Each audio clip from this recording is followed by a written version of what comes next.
नमस्कार मंडळी, चला माझ्या एक नवीन ब्लॉगमध्ये तुमचं स्वागत करते. चला आज माझ्या देराला आणि माझ्या जावाला जायचं होतं. आज त्याला या दोघांची तयारी वगैरे चालत होती. बॅग वगैरे पॅकिंग करणं वगैरे चालत होतं आणि आता निघायचं होतं त्यांना थोड्या वेळाने. आधी आम्ही स्वयंपाक वगैरे सगळं करून घेतलं होतं दोघींना. जेवण वगैरे आमचे सगळ्याचे झाले होते आणि त्यांना निघायचं होतं, त्याच्यासाठी लवकर स्वयंपाक वगैरे केला होता आम्ही. आणि माझ्या जाऊबाईचे आई वडील आले होते त्या दोघाला नेण्यासाठी. त्यांच्याकडे खूप सामान वगैरे होतं ना, त्याच्यासाठी मग ते आले होते सामान वगैरे न्यायसाठी. म्हणजे त्यांच्याकडे 4-5 बॅगी वगैरे खूप साहित्य होतं ना, खूप सामान आणलं होतं त्यांनी. चला मग त्यांची पॅकिंग वगैरे झालेली होती आणि बॅग वगैरे गाडीमध्ये ठेवत होते. आणि आता माझी जाऊ 2-3 दिवस तिच्या आईच्या घरी राहणार आहे, 2-4 दिवस. आणि तिथून त्याच्या बाद मग ते खंडव्याला जाणार आहेत. माझा दे तिकडं खंडव्यामध्ये ड्युटीला आहे आणि मग आता ते दोघं तिथून मग जाणार आहेत तिच्या आईच्या घरून. आणि तो गोलूचे पप्पा बॅग वगैरे ठेवत होते गाडीमध्ये आणि इकडं चालू होती तयारी वगैरे, सगळं पॅकिंग वगैरे सगळी झालेली होती. आणि माझ्या जाऊबाईचे आई वडील आले होते, मग त्यांना चहा पाणी वगैरे केली आणि मग ते बाहेर उभे राहिले होते जाऊन तयारी वगैरे. आणि इकडं मग बाबाचं दर्शन वगैरे दोघांनी घेतलं आणि मग लगेच त्यांच्या दादाचं बी दर्शन वगैरे घेतलं आणि मग माझ्याकडे आले दर्शन घ्यायला. तर मी माझ्या जाऊबाईला नको म्हटलं होतं, कशाला दर्शन घेते, काय काय नसतंय तसं. तर नाही म्हणली ताई, तिने जबरदस्ती मग माझ्या पाया पडली, दर्शन वगैरे घेतलं आणि माझ्या देराने बी.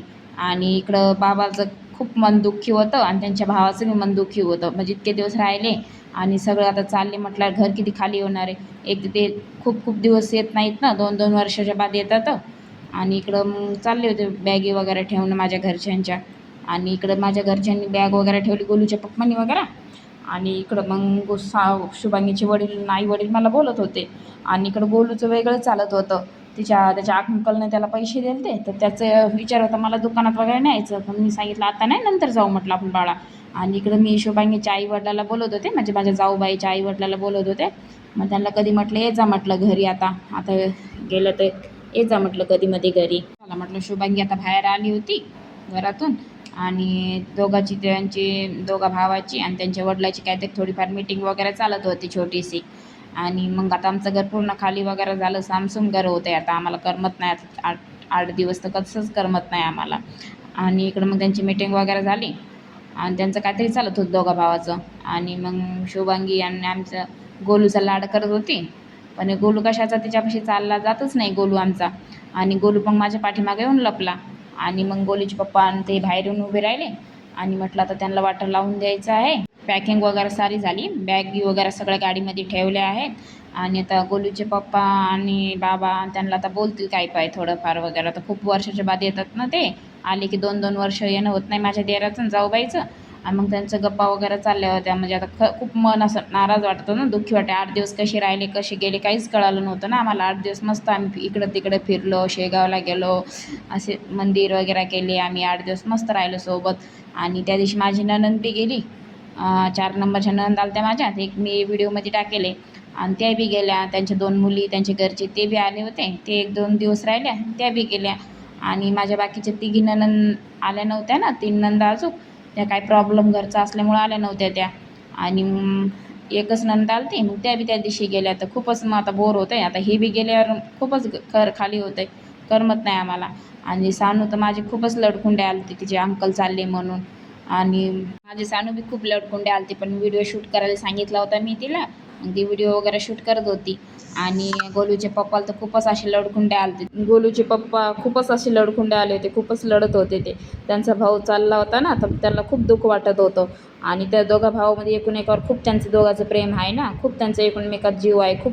आणि ते एकदम चालले म्हणून 8 दिवस राहिले आणि एकदम छान वाटलं ना त्यांना आणि एकदम चालले वापस ड्युटीवर. ते खूप दुःखी वगैरे झाले होते. मग त्यांचे भाऊ आणि ते दोघंजण डबल घरामध्ये गेले आणि आता काय तो एकमेकाला काहीतरी बोलले वगैरे आणि एकमेकाला धीर वगैरे दिला असेल त्यांनी. आणि मग वापस माझा दीर वापस गाडीमध्ये आले बसायसाठी. त्याला त्यांनी त्यांच्या भावाला समजवलं आणि वापस ते गाडीमध्ये बसले. आणि ते गाडीत बसताच मग बाबा इमोशनल झाले. बाबाला खूप वाईट वाटत होतं, माझा लेक आला 8 दिवस राहिला आणि चालला. आणि खूपच ते लडकुंडे आले आणि ते खूपच लढायला लागले होते.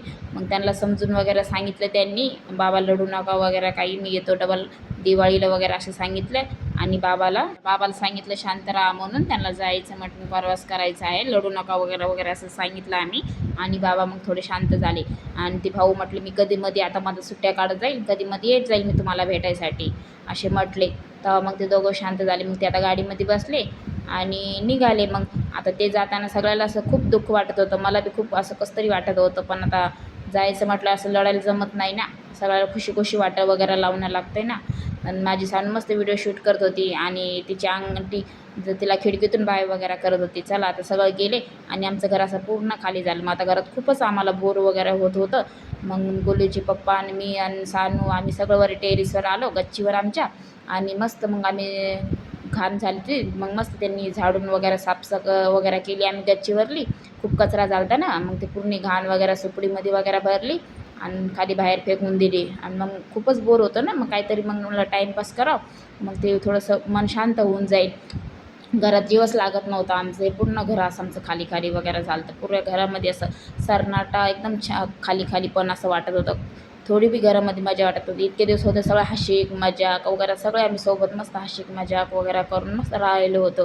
पण आता खूपच बोर होतो ना, माझा बी जीव घरामध्ये लागत नव्हता. एकदम असं घर शांत शांत झालं होतं आणि बाबा बी एकदम शांत झाले होते. चला कसा वाटला आजचा ब्लॉग नक्कीच कमेंट करून सांगा. भेटूया पुढच्या ब्लॉगमध्ये. बाय.